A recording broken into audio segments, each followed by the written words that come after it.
बाद एक बार फिर से आपका स्वागत है। खबरों में आगे बढ़ेंगे। दिल्ली के जंतर मंतर पर पहलवानों का प्रदर्शन लगातार जारी है। पहलवानों के प्रदर्शन का आज 22वां दिन है। आज जनवादी महिला समिति देगी पहलवानों को समर्थन। ब्रजभूषण शरण सिंह पर कार्रवाई की मांग कर रहे पहलवान। और देखिए आज 22वां दिन है और इस दौरान लगातार पहलवानों का अलग अलग संगठन समर्थन देते हुए नजर आ रहा है। और इस बीच आज पहलवानों के प्रदर्शन में आज जनवादी महिला समिति पहलवानों का समर्थन देते हुए नजर आएगी, जहां किसान मोर्चा भी लगातार पहलवानों के समर्थन में उतर गया है। तो वही अलग अलग राजनीतिक पार्टियों के नेता भी पहलवानों से मिल रहे हैं, उनका समर्थन कर रहे हैं। और इसी के साथ ही आज जनवादी महिला समिति देगी पहलवानों का समर्थन। तो लगातार ब्रजभूषण शरण सिंह की गिरफ्तारी को लेकर, कार्रवाई को लेकर ये पहलवान जंतर मंतर पर प्रदर्शन कर रहे हैं और ये प्रदर्शन का पार्ट 2 है। और देखिए लगातार ये कहा जा रहा है पहलवानों के द्वारा कि जब तक कोई कार्रवाई नहीं होगी, गिरफ्तारी नहीं होगी, तब तक वो धरना प्रदर्शन देते रहेंगे।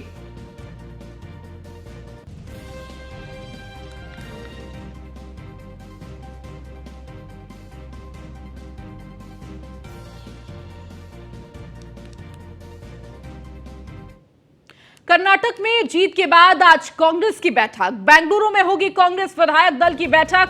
तो शाम 5:30 बजे कांग्रेस विधायक दल की यह बैठक बुलाई गई है। बैठक में विधायक दल के नेता चुना जाएगा। तो बेंगलुरु में होगी कांग्रेस विधायक दल की यह बैठक। शाम 5:30 बजे ये बैठक बुलाई गई है विधायक दल की और इस दौरान बैठक में विधायक दल का नेता चुना जाएगा। तो बेहद महत्वपूर्ण होगा, आखिर कर्नाटक का मुख्यमंत्री का चेहरा कौन होगा, इस पर चर्चा लगातार जारी है। और इसी को लेकर कहीं ना कहीं आज ये निर्धारित कर लिया जाएगा कि आखिर कर्नाटक की गद्दी पर कौन बैठेगा। शाम 5:30 बजे कांग्रेस विधायक दल की ये बैठक होगी। कई नाम इस रेस में आगे चल रहे हैं, तो बैठक में विधायक दल का नेता चुना जाएगा। तो देखना होगा कि आखिर कर्नाटक की गद्दी पर कौन बैठता है, कौन मुख्यमंत्री का चेहरा होता है, कांग्रेस किसे अपना चेहरा बनाती है कर्नाटक के मुख्यमंत्री का। तो बेंगलुरु में ये कांग्रेस विधायक दल की बैठक है।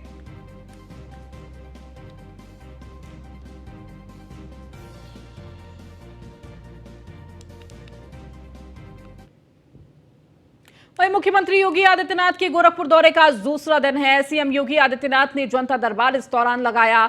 मुख्यमंत्री योगी ने लोगों की जन समस्याएं सुनी है। सीएम ने समस्याओं के समाधान के लिए निर्देश दिए हैं। गोरखपुर के नवनिर्वाचित महापौर ने सीएम से मुलाकात की। सीएम योगी से मिले नवनिर्वाचित महापौर मंगलेश श्रीवास्तव। सीएम से नवनिर्वाचित महापौर मंगलेश श्रीवास्तव ने लिया आशीर्वाद।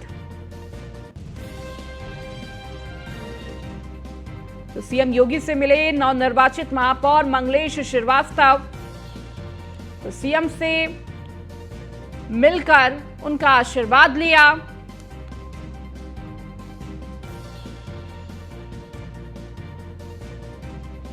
ये दो तस्वीरें भी आपको दिखा रहे हैं, जहां एक तरफ सीएम योगी आदित्यनाथ गोरखपुर में मौजूद हैं और आज गोरखपुर में उनके दौरे का दूसरा दिन है।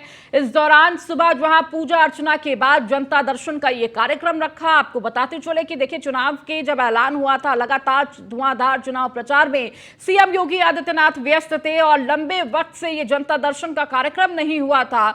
और एक लंबे वक्त के बाद ये जनता दर्शन चुनाव के बाद, नतीजों के बाद एक बार फिर से रखा गया। इस दौरान बड़ी संख्या में लोग भी पहुंचे अपनी समस्याओं को लेकर और सीएम योगी आदित्यनाथ खुद इन समस्याओं को सुनते हुए। तो दूसरी तस्वीर आपको दिखा रहे हैं, जहां पर नवनिर्वाचित महापौर मंगलेश श्रीवास्तव ने कल सीएम योगी आदित्यनाथ से मुलाकात की, उनका आशीर्वाद लिया और सीएम योगी आदित्यनाथ ने भी उन्हें बधाई दी उनकी जीत पर।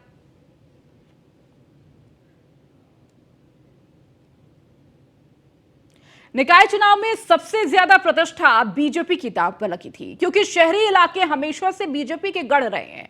पिछली बार बीजेपी मेयर चुनाव में बेहतर प्रदर्शन था, लेकिन नगर पालिका और नगर पंचायत में पिछड़ गई थी। इस बार के चुनाव में बीजेपी ने मेयर से लेकर नगर पालिका और पंचायत अध्यक्ष सीटों पर अपनी जीत दर्ज की है और इसी को लेकर यह रिपोर्ट है। आपको यह रिपोर्ट दिखाते हैं।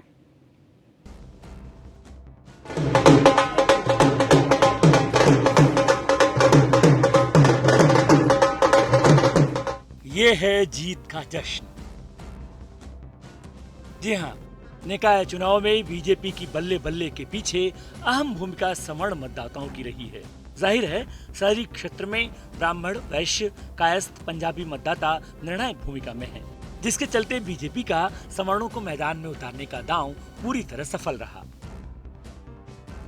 मेयर सीट पर बीजेपी का सवर्ण दांव 5 ब्राह्मण, 4 वैश्य प्रत्याशी उतारे।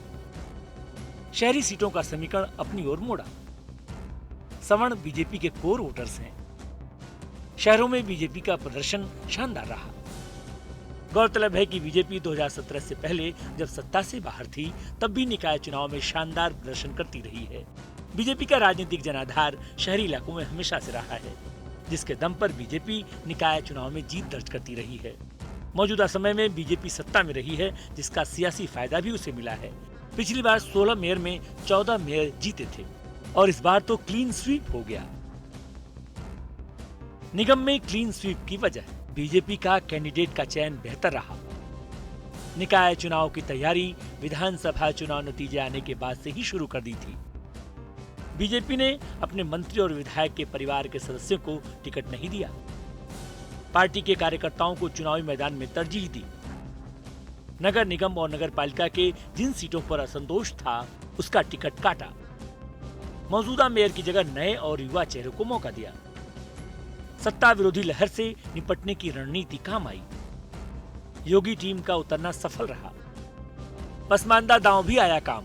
बीजेपी ने नगर निकाय चुनाव में पहली बार 350 मुस्लिम उम्मीदवार मैदान में उतारे। 350 मुस्लिम उम्मीदवारों में 90% पसमानदा मुस्लिम थे। नगर निगम में पार्षद उम्मीदवार, नगर पालिका की 6 अध्यक्ष और सभासद सीटों पर मुस्लिम कैंडिडेट दिए। नगर पंचायत में अध्यक्ष पद की 38 सीट पर मुस्लिम उम्मीदवार उतारे। पश्चिम यूपी की 18 नगर पंचायत अध्यक्ष के लिए मुस्लिम प्रत्याशी मैदान में थे। ब्रज क्षेत्र से 8, अवध क्षेत्र से 6, गोरखपुर क्षेत्र से 2 मुस्लिम चेहरों को प्रत्याशी बनाया। आधी आबादी पर बीजेपी का फोकस भी काम आया। निकाय चुनाव में 37% सीट महिलाओं के लिए आरक्षित थी। पार्टी ने महिला मोर्चा को काफी पहले से ही जमीन पर उतार दिया था। बीजेपी ने महिलाओं के लिए सहभोज का आयोजन किया। सहभोज में मुस्लिम और दलित महिलाओं को खास तौर पर बुलाया गया। बीजेपी की जीत में महिला मतदाताओं का अहम रोल रहा। बसपा के मुस्लिम नेताओं की वजह से सहारनपुर, मेरठ, अलीगढ़, मुरादाबाद, बरेली, लखनऊ, शाहजहांपुर सीट पर फायदा बीजेपी को मिला।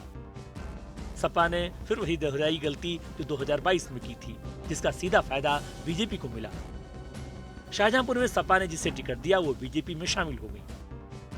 कांग्रेस के दिग्गज नेता भी चुनाव प्रचार से दूर रहे, जिससे पार्टी का कोर वोट बैंक बीजेपी में शिफ्ट हो गया।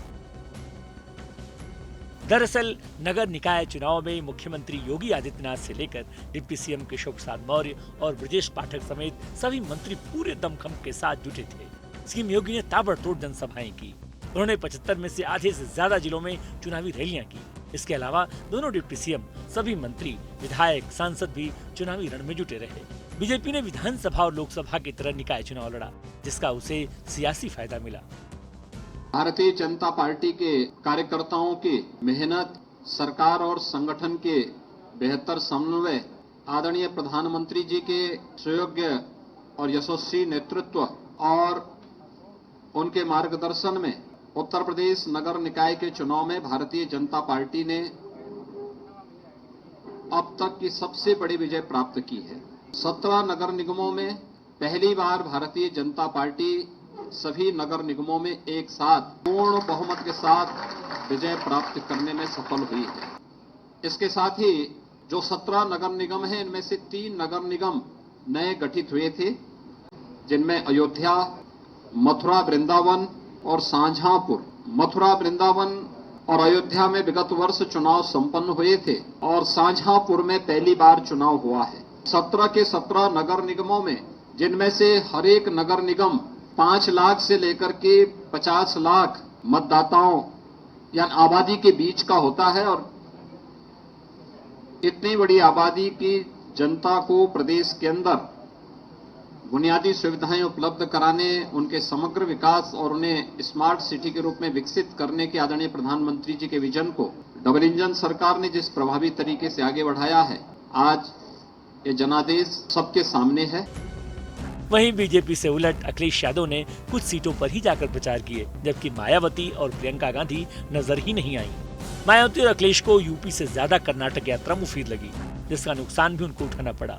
फिलहाल नतीजे आ गए, सियासी दल अब इसे अपने अपने चश्मे से आकलन करेंगे कि कैसे 24 की डगर के लिए क्या रणनीति बनाई जाए। Bureau report, news 1 India. निकाय चुनाव के नतीजों से जनता ने जहां सियासी दलों को चौंकाया है, तो वहीं कई बड़े और अहम संदेश भी दिए हैं। आपको एक रिपोर्ट दिखाते हैं।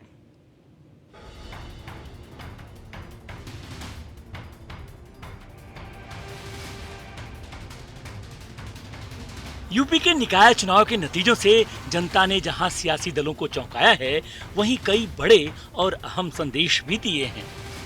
जाहिर है जनता सब जानती है, उसके मन में जो होता है ईवीएम का बटन दबाती है और नतीजे जब आते हैं तो लोकतंत्र का एक बड़ा दस्तावेज सामने नजर आता है।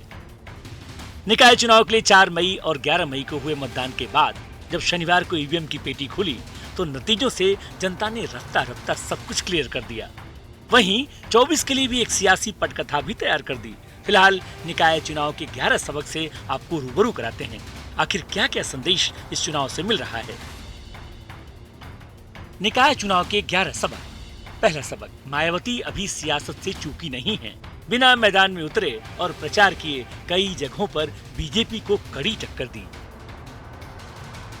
दूसरा सबक, मुसलमान वोटरों का रुझान सपा की ओर कम हो रहा है। मुसलमान वोटर बीएसपी और ओवैसी की ओर मुड़ रहे हैं। मेरठ में ओवैसी की पार्टी के उम्मीदवार को मिले वोटों की संख्या इसका प्रमाण है। तीसरा सबक, यूपी की सियासत के नए प्लेयर बनकर उभर रहे हैं ओवैसी और आम आदमी पार्टी। आम आदमी पार्टी के करीब कई समर्थित चेयरमैन जीत चुके हैं। चौथा सबक, अतीक और अशरफ की हत्या के बाद मुसलमान बीजेपी से ही नहीं बल्कि समाजवादी पार्टी से भी नाराज हैं, क्योंकि अधिकांश का मानना है कि योगी को उकसाने का काम अखिलेश यादव ने किया था। पांचवा सबक, ओवैसी की पार्टी को कई जगहों पर कांग्रेस से भी ज्यादा वोट मिले हैं। इसका मतलब ध्रुवीकरण की दशा में मुस्लिम वोट अब सपा कांग्रेस में न जाकर ओवैसी और मायावती की ओर शिफ्ट हो रहे हैं। छठा सबक, कांग्रेस ने कर्नाटक में भले ही ऐतिहासिक जीत दर्ज की हो, लेकिन यूपी में उसके पांव जमते नहीं दिख रहे हैं। ये और बात है कि नगर निगम की कुछ सीटों पर कांग्रेस प्रत्याशियों ने अपनी उपस्थिति दर्ज कराई है, लेकिन छोटे शहरों, खासकर नगर पालिकाओं और नगर पंचायतों में कांग्रेस की हालत पहले से भी ज्यादा खराब हुई है। सातवां सबक, ये अलग बात है कि ये चुनाव सिर्फ शहरी क्षेत्रों का चुनाव रहा, लेकिन इस बार सभी निकायों का सीमा विस्तार हुआ है और हजारों की संख्या में ग्रामीण क्षेत्र शहरी क्षेत्रों में शामिल हुए हैं, यानी ग्रामीण मतदाताओं का मूड भी इससे समझा जा सकता है। आठवां सबक, 2024 के लिए सभी दलों के लिए खतरे की घंटी बज गई है। सपा के लिए तो सबसे ज्यादा, क्योंकि उसका कोर वोट बैंक उससे दूर होता दिख रहा है। नवां सबक, खतरे की घंटी बीजेपी के लिए भी है, क्योंकि आम आदमी पार्टी का विस्तार बीजेपी के ही वोट बैंक में सेंधमारी करेगा, न कि किसी और दल में। 10वां सबक, 2024 में आम आदमी पार्टी की ताकत बढ़ी तो बीजेपी को ही नुकसान होगा, क्योंकि जहां जहां आम आदमी पार्टी का विस्तार हुआ है वहां वो बीजेपी के ही मुख्य मुकाबले में खड़ी हुई है, न कि कांग्रेस या दूसरे दलों के। 11वां सबक, सपा में स्वामी प्रसाद मौर्य के मानस पर दिए बयान के बाद ओबीसी वोट तेजी से बीजेपी की ओर शिफ्ट हुआ है। तो कुल मिलाकर निकाय का चुनाव एक सेमीफाइनल की तरह था और अब सभी सियासी दल 24 का जो फाइनल है उसकी तैयारी में जुट जाएंगे। निकाय से उनकी काफी जच गई, उसमें प्लस माइनस करके उनको रणनीति बनाने में आसानी होगी। लेकिन एक बात तो तय है कि बसपा जो विधानसभा चुनाव में महज एक सीट पर सिमट गई थी और बसपा को रेस से बाहर माना जाने लगा था, अब वो स्थिति बदली है। वहीं सपा को सूझ नहीं रहा है कि अचानक उसका वोट बैंक किस तरह कहां शिफ्ट हो रहा है और वो 22 की तरह भी प्रदर्शन नहीं कर पाई। फिलहाल बीजेपी के लिए सब कुछ बल्ले बल्ले है। लेकिन 24 के रास्ते पर थोड़ा संभल कर आगे बढ़ने का भी जनता ने संदेश दिया है। जो भी हो, जनता ने अपना फैसला सुना दिया। अब सियासी दल के पास गुणा भाग नफा नुकसान निकालने की बारी है। Bureau report, news 1 India. UP निकाय चुनाव में बीजेपी की बम्पर जीत मिली है। पार्टी को मिली जीत के बाद सीएम योगी लखनऊ स्थित बीजेपी कार्यालय पहुंचे और कार्यालय में कार्यकर्ताओं द्वारा मनाए जा रहे जीत के जश्न में उन्होंने शिरकत की।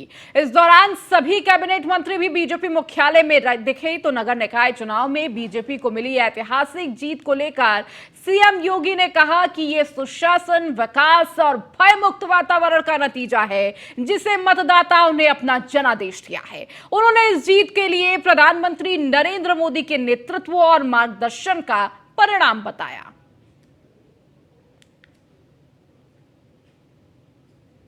उत्तर प्रदेश में भारतीय जनता पार्टी के कार्यकर्ताओं की मेहनत, सरकार और संगठन के बेहतर समन्वय, आदरणीय प्रधानमंत्री जी के सुयोग्य और यशस्वी नेतृत्व और उनके मार्गदर्शन में उत्तर प्रदेश नगर निकाय के चुनाव में भारतीय जनता पार्टी ने अब तक की सबसे बड़ी विजय प्राप्त की है। 17 नगर निगमों में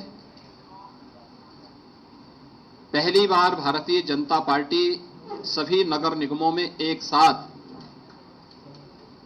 पूर्ण बहुमत के साथ विजय प्राप्त करने में सफल हुई है। इसके साथ ही जो 17 नगर निगम हैं, इनमें से 3 नगर निगम नए गठित हुए थे, जिनमें अयोध्या, मथुरा वृंदावन और शाहजहांपुर। मथुरा वृंदावन और अयोध्या में विगत वर्ष चुनाव संपन्न हुए थे और शाहजहांपुर में पहली बार चुनाव हुआ है। उत्तर प्रदेश बीजेपी जीत से गदगद है और इसी पर बीजेपी विधायक राजेश्वर सिंह ने न्यूज़ 1 इंडिया से खास बातचीत की है। आपको वो सुनाते हैं। चुनाव के जीतने के बाद अब भारतीय जनता पार्टी के सबसे लोकप्रिय नेता हमारे साथ हैं। राजेश्वर जी, बड़ी जीत, बहुत बड़ी जीत है। योगी आदित्यनाथ जी, परम आदरणीय मोदी जी पे जनता को अपार विश्वास है। मैंने पहले ही कहा था कि हम 17 सीटें जीतेंगे, सभी नगर पालिका जीतेंगे, दोनों बाई इलेक्शन जीतेंगे। ये दिखा रहा है कि भारतीय जनता पार्टी पे जनता को कितना विश्वास है। हमने देखा जिस तरीके से आप लोग पूरी टीम की तरह एक एक कार्यकर्ता के साथ जुड़े थे, लगातार धूप हो चाहे बारिश हो, लगातार आप लोग जुड़े थे, उसका परिणाम देखते हैं। बिल्कुल बिल्कुल, सारा कार्यकर्ता दिल से जुड़ा हुआ है भारतीय जनता पार्टी के साथ और दिल से कार्य करता है। उसका परिणाम है अभूतपूर्व विजय, है उसी का परिणाम। निकाय सेमीफाइनल है और फाइनल तैयारी आगाज माना जाए। इसमें पिछली बार से ज्यादा बहुमत आएगा और बड़ी और मजबूत सरकार भारतीय जनता पार्टी की बनेगी। तो ये थे सोनीनगर से विधायक राजेश्वर सिंह, जो कह रहे थे आगाज हो चुका है 2023 में 2024 की एक बड़ी जीत के लिए तैयार है भारतीय जनता पार्टी। वीडियो अमित सानी के साथ मनीष मिश्रा, न्यूज़ 1 इंडिया, लखनऊ। वही कैबिनेट मंत्री असीम अरुण ने जीत की खुशी किस तरीके से बयां की है, आपको वो भी सुनाते हैं।